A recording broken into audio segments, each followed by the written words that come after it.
Hello tourmates! Magandang araw po sa inyo lahat.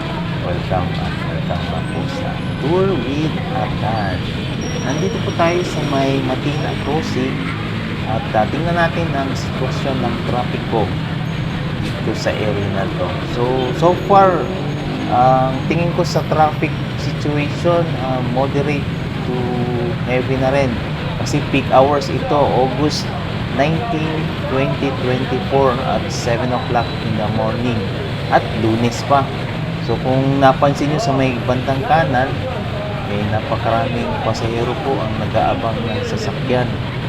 Ayan, sana po makasakay na sila kaagad at hindi malate sa kanilang papasukan. So yun lang po ang isi-share ko sa inyo. Pagka Lunes talaga, ang hirap sumakay, lalo pag peak hours. Okay po.